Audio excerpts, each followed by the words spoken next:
3011. The course is titled European Union in World Affairs as part of the Master's Program in Migration and Diaspora Studies, MAMIDI. So today is the fourth class, as I just said. In today's class, we'll take care of Unit 10 and Unit 11.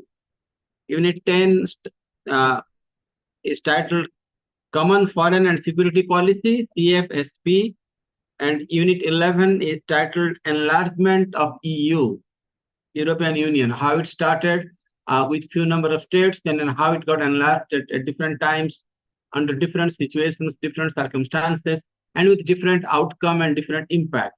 Okay, a very quick recap in few minutes. Okay, as to what we have done so far in the previous three classes. In the first one, in the first three units, we basically talked about the history, the evaluation, the theories of integration, the different institutions of EU. We talked about a single currency, euro, and how Europe was able at the end to come up with a single visa, Schengen visa, and that facilitated the intra-European states travel among and within the different European countries. Because of the sterling contribution of EU as an institution, EU was awarded the Nobel Peace Prize in the year 2012. Although it looks culturally homogeneous in some ways, in some context, but it is also equally true that it is also culturally heterogeneous. And also you can say linguistic diversity is there, religious diversity, regional diversity. There are a lot of things, particularly after the merger of most of the East European countries into this entire bloc or the entourage of European Union. European Union, just like any other major institutions, regional multilateral bodies like you see in the world today, like ASEAN or GCC countries or Organization for African Union or Organization for American States, OAS, or even SAARC or BIMSTEC, etc. I think they have got very vibrant and robust relations with the other major powers, even United States, China, with Russia, with Canada, with India, Saudi Arabia, Japan, countries in other Southeast Asia, East Asia, Northeast Asia, Central Asia, Latin America, Africa, and many other places. Also, I think, although in a very low scale and in a low key, European Union, some of the European countries, they're also very strong and assertive in terms of hard power. And I've defined hard power as Joseph Nye has said again and again. It's based on muscular diplomacy. It is based on coercive diplomacy and in defense diplomacy. Countries like France, like England, and many other, of course, England is currently not a part of European Union after the exit of, after Brexit. But number of those countries, I think they are very good in. But also, I think apart from the hard power, European Union countries, they are also very strong in soft power. They have been able to display and also export different elements and different components of soft power, whether in terms of culture, language, food, movies, and many other distinctive features. Okay, their constitutional system, their vibrancy, etc., etc.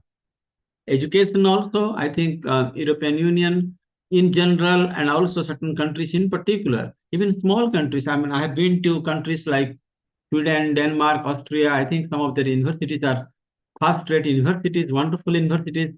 They impart education in all different spheres, from natural science, pure science, physical science, social science, etc., etc. Literature, and in many other areas also. The European Union has been in a very interactive relationship with many other countries in the world. There has been a freedom of movement within EU.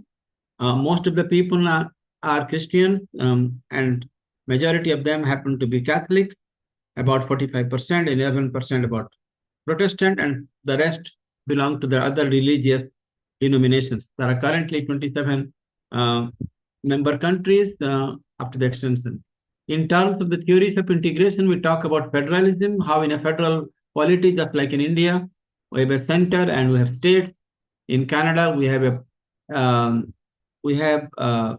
the center in Ottawa, in the capital, but also the different provinces, the 10 provinces in Canada. In Australia, the similar situation, it's a federal polity. In America also, it's a federal mm, pattern. The power is in Washington, D.C. The president is the chief executive, legislative wing is by U.S. Congress and the U.S. Supreme Court, etc. And there are 50 states in the union. Uh, there is also some elements of constitutionalism, which is basically accommodating different interests of individual states, individual countries, individual nation states, etc. Uh, Also, I think they follow a pattern of what you can call like a realist paradigms in international politics or international relations. As you all know, the realist theories in international politics, it basically talks about, as propounded by scholars like Hans Morgenthau, Kenneth Walsh, Alexander George, Henry Kissinger, etc., etc. They talk about power, talk about national interest, talk about survival, self-help, anarchic societies. I think all of these things are very much evident in all individual countries of EU, but of course in different shapes and sizes, in different proportions.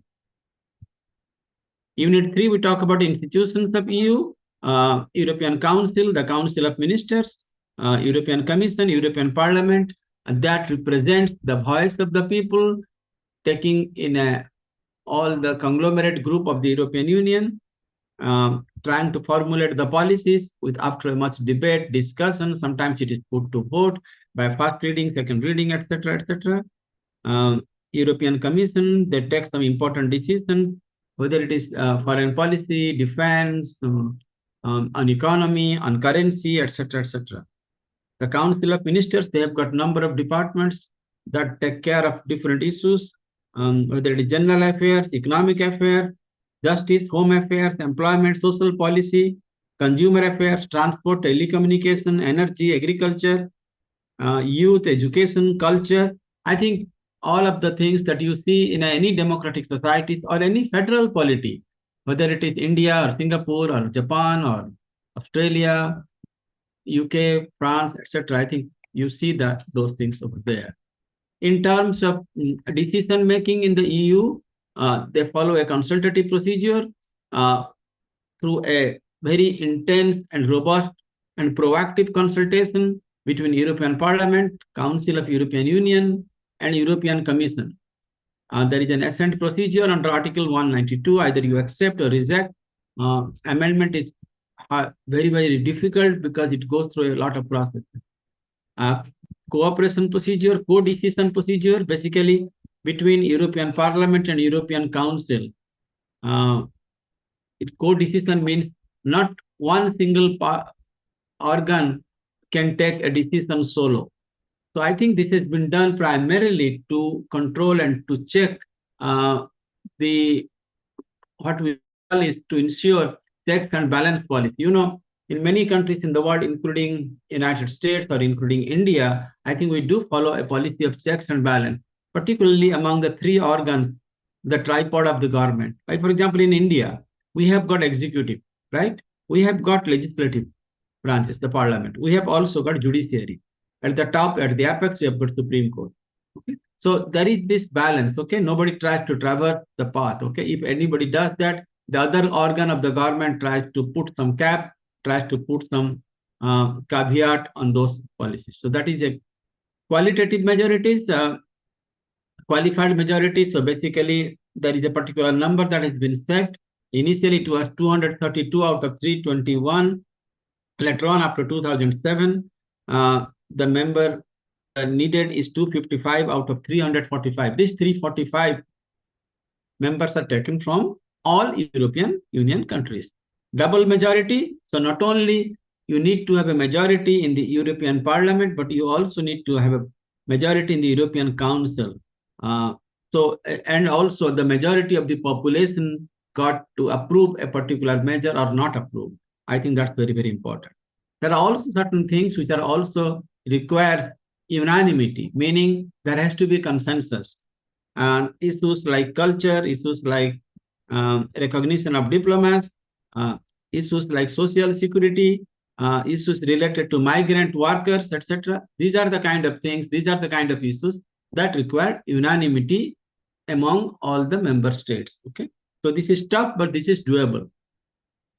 Unit 5, we talk about single European Act or single market, and there has been number of act from 1867 to 1985 to 1987. But there has been challenges to a single market, and because of the diverse field of services, implementation of existing rules, compliance with the procurement rules, uh, also in terms of enforcement of these policies, because you can, like in any democratic society, it is very easy to pass a particular law, but I think it also takes a while to enforce, to implement a particular rule. I think that's very, very important. Having said that, I think that when we say glass is half empty, I think we should also be aware that the glass is also half full. In terms of the benefit, I think in terms of the single market that we see in EU, we see free movement of the people, of goods, okay, of services among and within, which has been much easier in the last 20, 30 years than it was before. Removal of barriers, bringing down the prices. There has been at least some level of parity.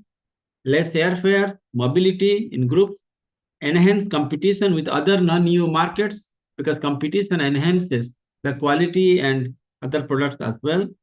Uh, Also, I think it also makes European Union overall a good ambience to make an attractive proposition for the investor. So if you are a rich person from, let us say, Japan or Korea or Taiwan, okay, and you would like to invest billions of dollars, maybe the time is up that you should try to invest those money, because maybe you can get your money back, okay. So I think, so now the confidence level is pretty high because of the good track record of overall of the European Union. Okay, and I think many countries in Latin America, in Central Asia, uh, they they are basically putting a lot of showing a lot of interest on that, and also trying to put some money into it. Okay, so that it is a win-win situation and win-win proposition for both the sides. Uh, in terms of the treaties, I think there are a number of treaties: Maastricht Treaty, Amsterdam Treaty. I think, particularly, I think these treaties that created different branches of uh, new branches of European foreign ministries, Chamber of Commerce, European Parliament, the double majority that I talked about, taking European Union in a larger sphere on defense policies, creating more institutional mechanisms and institutional safeguards. Economic monetary union, how the different European Union countries, they created free trade agreement, FTA, among and within those countries, that really facilitated the movement of goods, okay, the services, okay. So that really helped, okay, in terms of through free trade agreement. Customs union, common market, economic union. And I think the whole idea was, eventually, if these things does click, free trade agreement, customs union, common market, economic union, maybe down the road there can be a political union of hearts and minds. Okay, so maybe that can help. Okay, advantages of euro, because euro did create a more competitive domain, a more dynamic one, creating more employment opportunities, more growth, more economic prospects, creating a lot. But the downside, those people who criticize the euro, they basically said, although we did gain some, we also lost some. In the sense, the countries lost a sense of their own uniqueness, own distinctiveness, in terms of losing maybe national sovereignty, because printing your own currency by some countries, it is presumed to be a display of a sovereign decision. Maybe that was taken away. Okay, so this is one of the criticisms against the euro, and also some countries felt that suddenly this influx of number of East European countries like Romania, Bulgaria, Poland, etc., Czech Republic, when those countries they eventually became member of EU a couple of years ago, that created the whole situation a much more muddled kind of situation, much more mixed kind of situation. So maybe that was probably not a very ideal thing to do. So that is again another criticism against euro. As far as India is concerned, India considers euro to be one of the hard currencies, just like US dollars and other currencies, etc. Um, and also, as far as India is concerned, India believes in diversified economy, more flexible economies. So apart from dollars, if you can deal with euro, particularly with those European countries with which we have got good business relationship, I think that will be good for India. So I think so far things are not at a level like India, US, or India, Japan, or India, China, etc. But I think still India's relation with the European Union is still at a very modest scale, and I think still pretty much growing because of good personal bilateral relations of India with literally all of those European countries. And that particularly we have seen in the last 15, 20 years. Uh, in terms of the member states, we talk about particularly Germany and France, how those countries they were very dominant countries, and I think it is a plus, it is also a minus. There is also upside and downside. Germany, I think I don't have to go back into a long history of Germany. As you know, Germany was very much a part of World War II from 1939 to 1945 under Adolf Hitler. After the war was over, Germany lost, Germany was divided, Germany had to pay huge reparations. Uh, and I and it became a member, the West Germany became a member of the Western Alliance, namely North Atlantic Alliance, which was led by the United States of America. The eastern part of Germany was basically a communist country that became a part of the Soviet um, extended sphere of influence, Soviet Union, then Soviet Union, the Communist Soviet Union, USSR, and East Europe, East Germany followed the communist model. Okay, and they were also part of another rival defense organization called Warsaw Pact.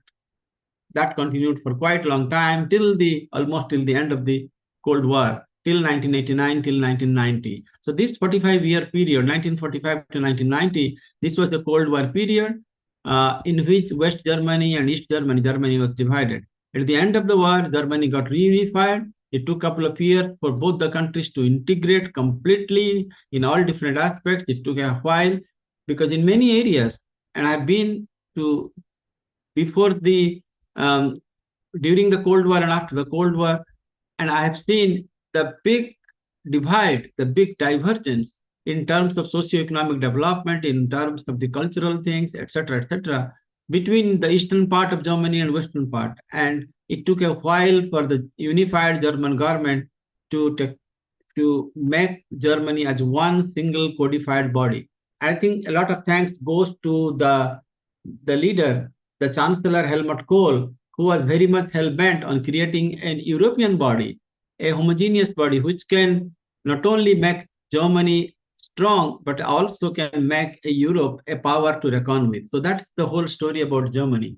France also, I think it shows a lot of interest, but there is a big difference between France and Germany because the population of France is a little bit less than Germany. Germany is about what, 9 crores, 8.5, 9 crores, and France is about 6.8 to 7 crore people. The area of France is definitely a bit smaller than Germany, but France had a big trump card in the sense France had got nuclear weapons. As you know, at the end of World War II, first America has got the nuclear powers, and they used two of that, as you all know, in Hiroshima and Nagasaki, and that ended the war, World War II. Then Soviet Union, Great Britain, France, and China. So those are the five powers. Later on in the 90s, India, Pakistan, and of course, North Korea and maybe Israel, I think. So we have got about 7, 8 countries which are known to be possessing nuclear weapons. France is one of the countries that possess nuclear weapons. Germany does not have nuclear weapons. Germany does have the capability of doing so, but it doesn't have overt nuclear capabilities. But Germany has got a lot of military bases in which America has stationed nuclear weapons. So they have got military bases, okay? But Germany as such, Germany per se do not have any nuclear weapons as of now, okay?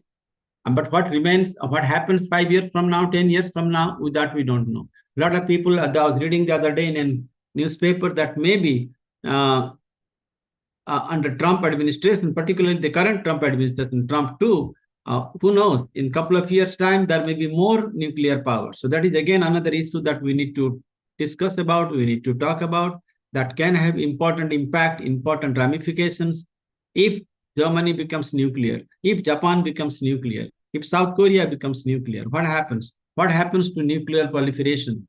Uh, what happens to this idea of making the world a nuclear free zone or making Europe a nuclear free zone, etc., etc.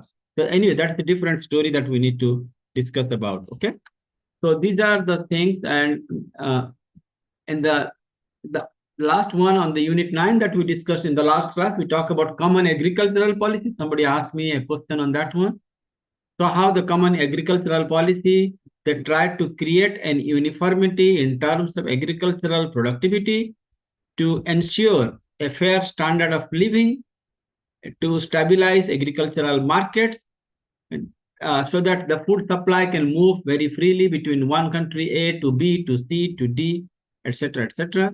Uh, and a joint financial responsibilities as part of the institutional measures. Agricultural council was created, agricultural commission was created, so that the benefit is spread out evenly among all those European Union countries. Okay, uh, but again, I think there is also a need for reforming the common agricultural policy. For example, there is a need for creating a single farm payment for all EU farmers, irrespective of which country they come from. Within EU, a strengthened rural development policy, the large swath of territories within Europe, they are very rural. So they are not at the same par. I remember once I went for a conference to the Netherlands. I went maybe 50 miles or 100 miles away from big cities like Amsterdam or Rotterdam. And you can see the rural landscape. It's much, much different than what you see in a big city like Copenhagen, in Vienna, or in Munich or Frankfurt, etc. So the rural, so how to bridge the divide between rural Europe and the urban Europe, or what we say as the metropolitan Europe. So there is a big difference. So the need is through a proper and strategic implementation of common agricultural policy, maybe the livelihood of those farmers can be raised, the living standards can be raised, and also the gap between this rural and the urban divide can be bridged to a large extent. Okay. Uh, and WTO, that is also another issue, that there are certain issues that they discuss about. There are also some external constraints, the domestic opposition within certain countries. They like to be very protective, like as you see in America, this issue of free trade versus protectionism, that is again creating a big conflict, cleavages among and within countries. Okay, the price supplies, the direct payment issues, etc., etc. In Unit 10, common foreign and security policies, and these European Union countries, they try to develop and devise a policy that can hold EU as a single entity, as a single institutional structure, and so that they can deal with countries like USA or Russia, with China, with Japan, with India, or with any other countries, okay, in a solid way, okay. Like for example, when Donald Trump, after he got elected, uh, and currently, as you must be reading in different papers, he's trying to put stiff tariffs on many countries in the world, okay. EU is also taking a lead on behalf of representing all the EU countries to make sure that no particular unit is being affected. Okay, so I think that negotiation, that process of consultation, that process of dialogue is still going on. EU is also, as you know, is a part of G20, also of G7. 2 years ago, when the G20 conference took place, the summit took place in India, the commissioner of EU was very much here to represent the viewpoint, the perspectives from the EU things. So everybody is listening to it. The global economic issues, how it should not be a barrier to one particular area. EU has also faced a lot of adversities in the last 15-20 years, whether it is 1991 Gulf War or the 2003 Iraq War, because many countries in Europe, they are dependent on energy on these West Asian states and Middle Eastern countries, whether it is Saudi Arabia or Kuwait or Emirates or Iran, Iraq, etc. So it does affect them economically, and in reverse, it affects their economic growth and the growth uh, projection or the growth trajectory of those countries. The global war on terror that took place in 2001 after the attack on New York World Trade Center, that also had its impact. The war on Afghanistan, uh, the assertive nature of China and trying to match United States of America and trying to make it very bipolar. That is again another issue that uh, European Union is grappling with. And again, most of these European countries are also part of the NATO, North Atlantic Alliance. So, is it, how to strengthen this Atlantic Alliance that has been the bedrock since the end of World War II as part of the defense mechanism. Never to forget that European Union is also one of the bodies that has taken very active part in terms of peacekeeping operations in many different parts of the world, including Angola, including Congo, Bosnia, Herzegovina, and in many places. The common foreign and security policies, the whole idea is to safeguard the union's common values, interest, and independence. So while maintaining the independence, they try to promote the interest, the national interest of individual countries, and trying to bring certain convergence or certain energies, okay, within certain common values, okay, of a give and take, of reciprocity, etc. To strengthen the security of the European Union and its member states in all possible ways so that every country feels very secure. For example, no countries try to encroach upon other countries, no countries try to violate the sovereignty of other countries. I think one of those things happened particularly when this Ukrainian crisis took place, and which we'll discuss in a minute. Preserve peace and strengthen international security, and provide and trying to uh, help and assist and facilitate to the extent possible, promote international cooperation, develop and consolidate democracy and rule of law and respect for human rights. So I think rule of law and consolidation of democracy is very, very important. This is particularly important because when these newly recruited East European countries like Romania, Bulgaria, Czech Republic, Slovak, etc., they were co-opted as part of the European Union. Some of those countries, they had got democracy deficit, which we can call, okay? So democracy means what? It is a responsible government. It is responsive to the constitution. Okay, it is by the people, of the people, for the people. That has to be regularly elected government. That has to be competitive political parties. Election has to be taking place at every regular interval. So these are the basic features. Some of these countries they have not been able to do because of the background, because of the history, because of the different nuances, different internal and intra-group fightings, etc., etc. But I think European Union tries in the best possible way to make sure that there is consolidation of all the democratic ideas and democratic values. Strengthen democracy and respect for human and minority rights. I think this is again another important one and a very German one. The minority rights, again, please be remembered and be reminded that a minority in one place may be a majority in another, and it can be vice versa. Okay, and that happens everywhere. Okay, so minorities, like for example, the Greeks, the Croats, Croatians, the Hungarians. Okay, they may be majority in a particular place. When you go to other place, you may be minorities. Okay, so again, how those minority rights may be protected. Okay, there are national laws, there are international laws, and you need to synchronize both. Okay, you need to safeguard the interest no matter where you live.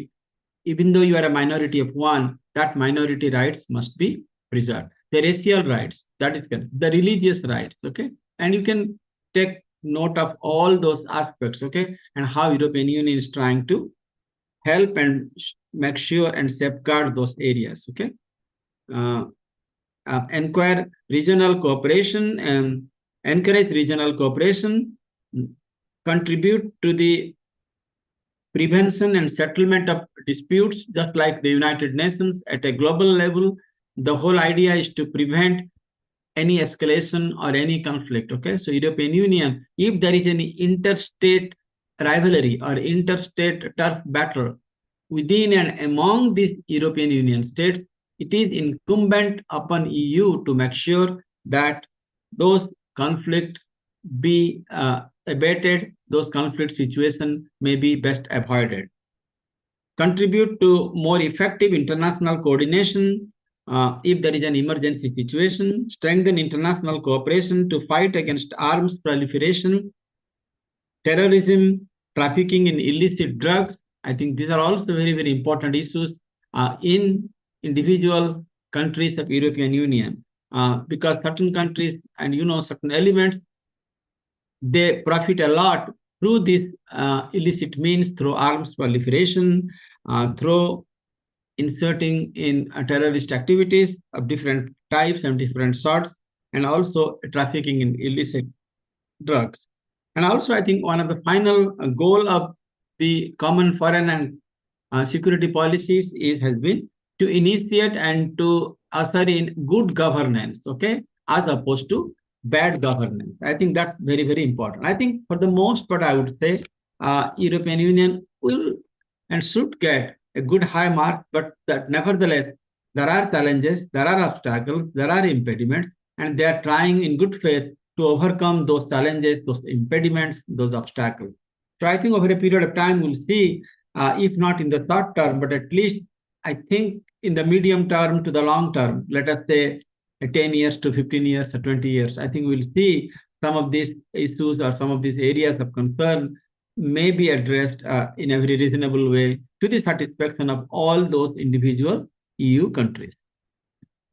In terms of the enlargement of European Union, as I said at the very beginning in 1957, only 6 European countries, namely Belgium, France, Germany, Italy, Luxembourg, and Netherlands, they thought that it is best to stay together. It is best to swim together rather than sink together. Okay. Then once everybody saw the viability of united, like united we stand, divided we fall. So more and more countries that try to be part of this entourage called European Union. So that number increased eventually. One of the important criteria of being admitted to EU is Article 237. Article 237, which is known as Treaty of Rome. And again, I'm quoting, quote, any European state may apply to become a member of the European country, European Union or the community. Okay, so it's very simple. You need to apply, okay, and let other people, they decide, they sit down, okay. So it is guided by economic interest and also an expression of democratic space. Okay, so but the thing is, there has to be unanimity in that particular things. Of course, you can argue that there are politics involved, but I think mostly, I think it is based on mutuality of interest between commonality of interest, the greater budgetary transfer from social and regional focus to newer and poorer member states. Again, some countries are a bit hesitant to give out to the poorer countries. Not European countries are all alike, as I said, very heterogeneous. Some countries are more developed, some countries are less developed. Okay, so obviously, the less developed countries they expect the more affluent countries to reach out to help them to go up in the economic ladders. Okay, enlargement had detrimental consequences for common agricultural policies because the rich countries they try to reap greater benefits on that one. So it has to be evenly distributed. Uh, and there is also a debate between what they say widening and deepening of the EU relation. Widening is one thing, okay, you widen, okay, but deepening means you go deep in terms of the real intrinsic growth of the European Union. So I think that also needs to be uh, abridged, okay, that needs to be closed, okay. The growth in size, the growth of population, territory, GDP, gross domestic product of EU, how the political dynamics of Europe has changed over the years. Even in big countries like in France or in Great Britain, sometimes the Labour Party is there, sometimes the Conservative Party is there. In France, also the right government is there, the left government is there. In Germany, for example, the Social Democrats are there, sometimes the Christian Democrats are there. So they do have also policy divergences. They also have policy differences, okay? And that also reflects on the kind of policies they would like to have on European Union.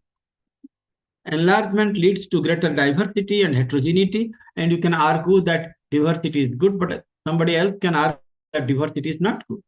So what should we aim for? Cultural homogeneity or cultural heterogeneity? Okay. So I think there are arguments on both sides. I have said in one class this idea of Anglo conformity. You conform to one particular Anglo-Saxon traditions. Okay. We are all white, we talk English. Okay. But there is again another side of the argument that this is not a melting pot society. This is rather a salad bowl society where we come up people with different part from Eastern Europe, from Western Europe, from Asia, from Latin America, from Africa, from different parts. Okay, and that makes it a splendid diversity. But some other people can argue that diversity makes the things much more messier kind of thing. So there are two kinds of arguments. Okay, like for example, when Donald Trump got re-elected very recently, there was an argument that one of the agenda of MAGA, Make America Great Again, was basically an idea to make America white again. Okay, like some people I read in some place to make America white again. Okay, but a lot of people will argue that America is always multicultural, is multiracial. Okay, particularly in the last 50, 60, 70 years. Okay, in a racial terms, in cultural terms. There are you go to places in Chicago, to New York, to many other places. You see little India, little China, little Vietnam, a little Greece, little Italy, little Africa. People from different ethnic groups, different ethnic enclaves, uh, they make America very enriching. But on the other side of the arguments, they feel that some of this influx of immigrants and this ethnic diversity, it has muddled the whole situation. So there is an argument both for and against, both the pros and the cons arguments. The same thing we see also in Europe. Also, of course, in a lesser uh, vindictive way, but I have seen that in places like in France, in Germany, and many places, there has been some backlash against some of the recent immigrants, particularly the refugees who have come from the war-torn areas of Afghanistan or Somalia or Sri Lanka. Sometimes you see graffitis on the wall. Like, it is not a very big issue per se, but nevertheless, there is an element within some of these individual countries. They are very much not receptive to welcome these refugees or these new immigrants. But it is not the extent that it is out of control and it cannot be contained. So again, the issue is there is an issue of this debate between cultural homogeneity versus cultural heterogeneity. Uh, the dominance of the large states, like for example, France, Germany, Spain, Italy, UK, Poland, etc. I think some of these small states they feel intimidated. Like in South Asia, there is still a perception, it may not be a reality, that the big brother, India, is trying to dominate over the small brothers like Bhutan, like Nepal, like Bangladesh, like Sri Lanka, Maldives, Pakistan, okay, you name it. So there is a perception. I'm not saying that's the reality. So again, in European Union, there is a perception among some of these because it's a big conglomerate group of 27 countries. All are not alike. They are of different shapes and sizes, with different history, different backgrounds, different economy. Okay, so they feel these big countries they are being more hegemonic, more dominant, and they're trying to control the levers of powers. Okay, so I think that perception needs to be alleviated. That needs to be addressed in some meaningful ways. Okay. Uh, there is also a fear that it may lead to a greater coalition buildings. I think that is very, very important. Okay. And instead of being reactive, I think the time has come to make it more proactive. Reactive means you react to a particular situation. Proactive means you take the lead in a much more positive manner. So I think maybe the time has come for these countries to alleviate this concern to become more proactive. Okay. Uh, the national interest, I think that needs to be kept within certain control because if every country come up with this realist notion that I am going to support and defend my national interest, okay, then it is very difficult to find a common issue or a common denominations, okay? Because every country may have certain priorities in terms of national interest, like one, two, three. So everybody has to come up, come down a little bit, okay, and agreed with a certain common agreed formula that they can live with, they can they can feel more comfortable with. I think that way the national interest of each of these individual EU countries can be contained, okay, in a reasonable way so that it satisfies more or less of each of those countries.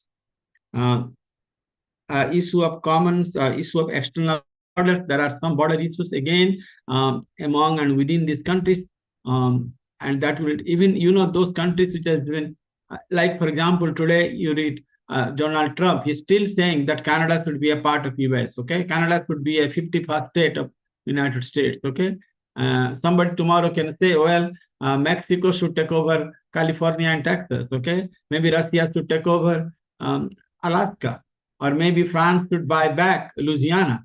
These things cannot, I mean, it can just go on and on, okay? But I think there has to be a meaningful resolution of these external border issues. The security concerns, 9/11 did take place.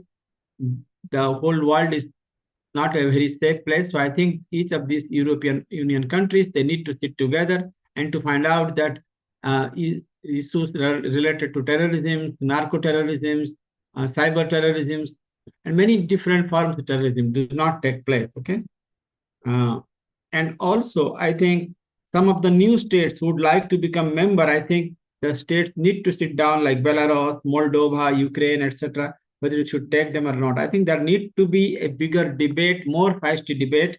Maybe we not everybody will not agree with that one.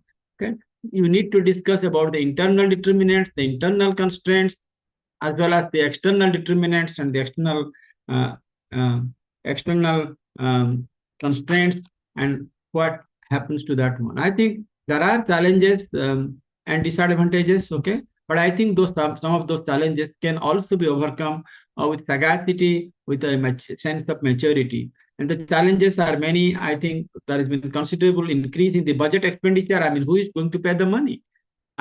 When it comes, I mean, people will expect that countries like France or Germany, the richer countries, let them pay. Okay. Again, that's a very important issue. Okay. So it needs to be rationalized. Okay. Maybe you need to have a more graded kind of payments, or there can have to be some other form. Okay. So this is again an important issue, the budget expenditure. The next challenge is the further enlargement will entail major structural changes and remodeling, and who is going to do that and how you want to do that.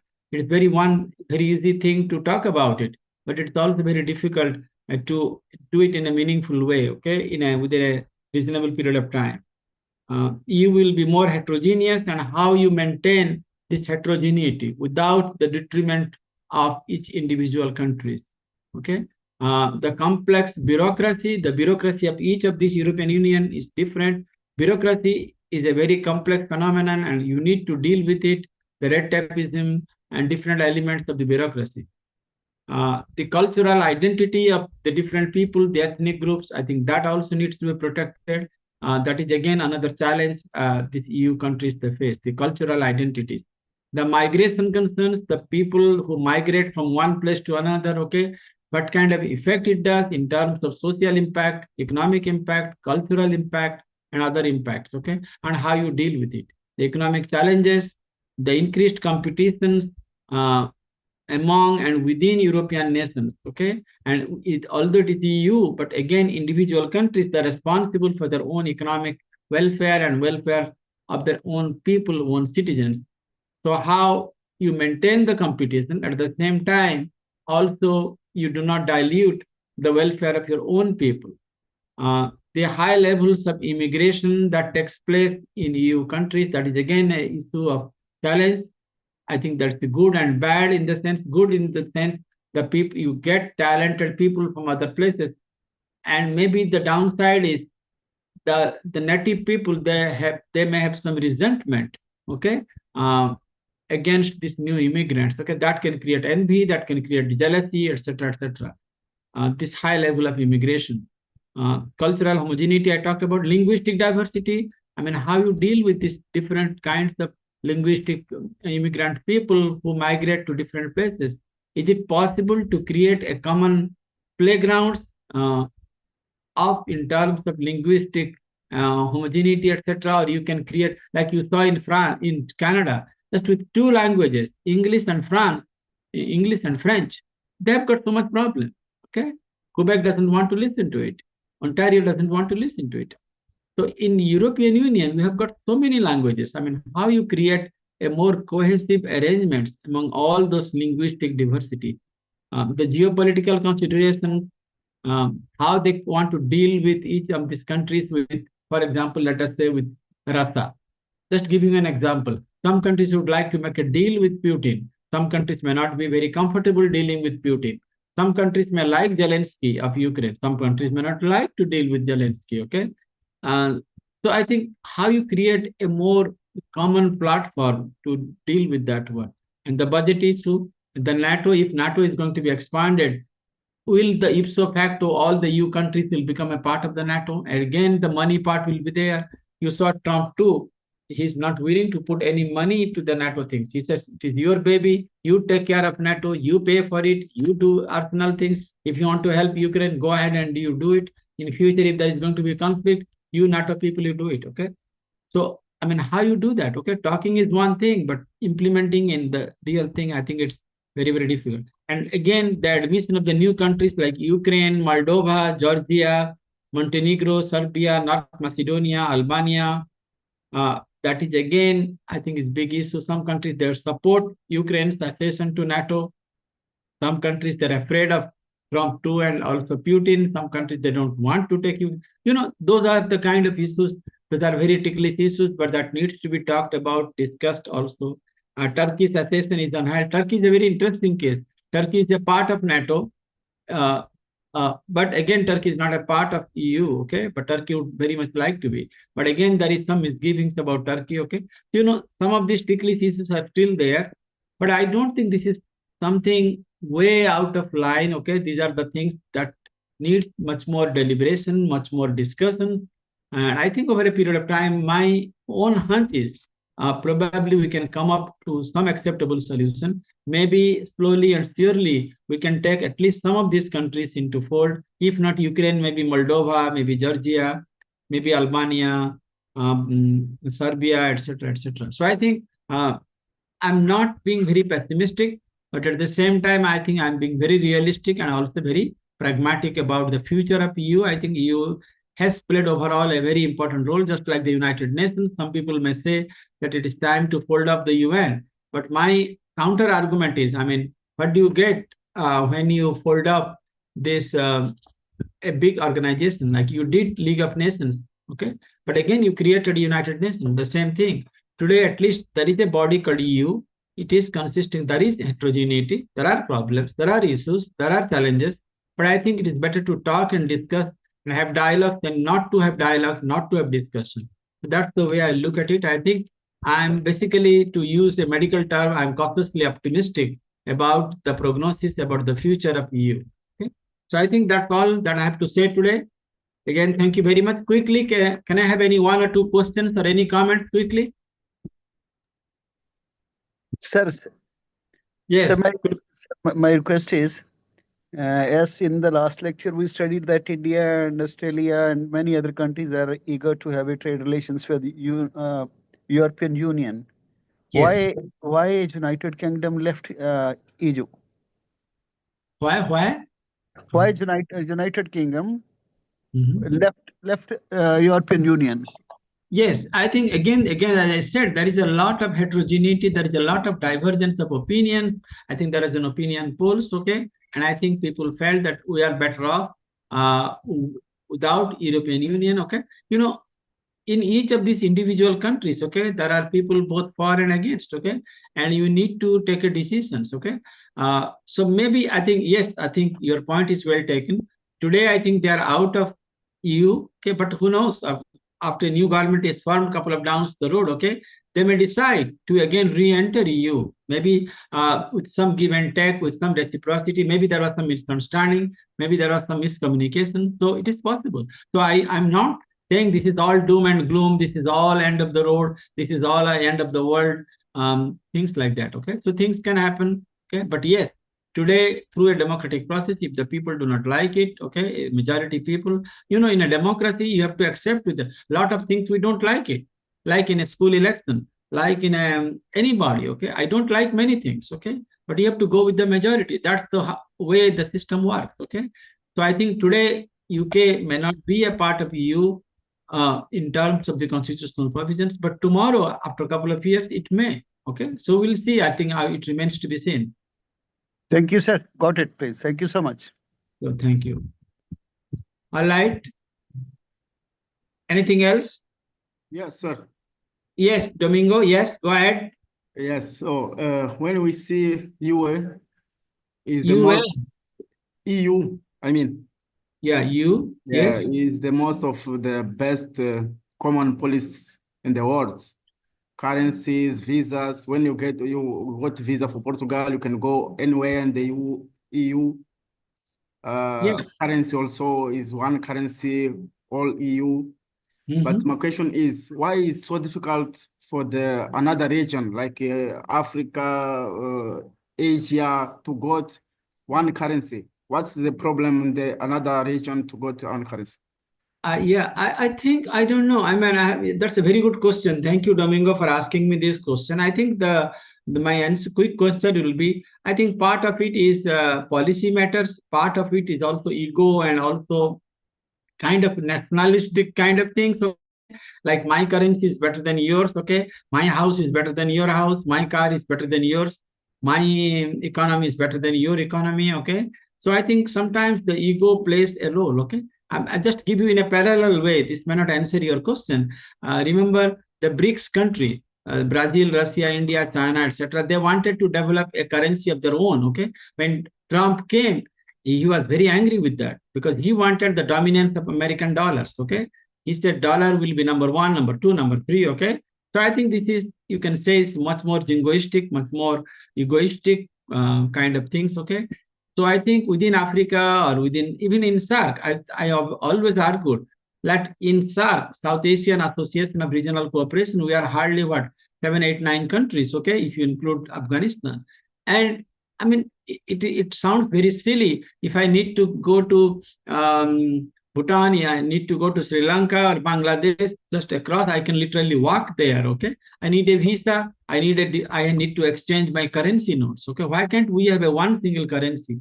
I think that's a very good question. So I think the national governments, they have to forego their nationalistic ambitions, their goals, their ego a little bit maybe, and maybe you have to have a spirit of give and take, a spirit of reciprocity. I think it is possible.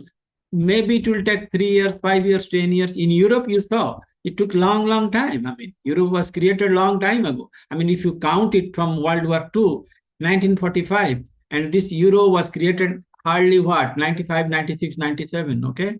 When I went to Germany, they were using both euro and also Dutch mark. Okay. But today, I think in most of these European countries, so it took a long time. So I think it needs a lot of sensitization, a lot of educational consultation, a lot of give and take, a lot of reciprocity, a lot of dialogue, a lot of discussion, and a lot of sacrifice also, and a lot of sacrifice not only in terms of economy but also in terms of ego, the way you would like to be portrayed.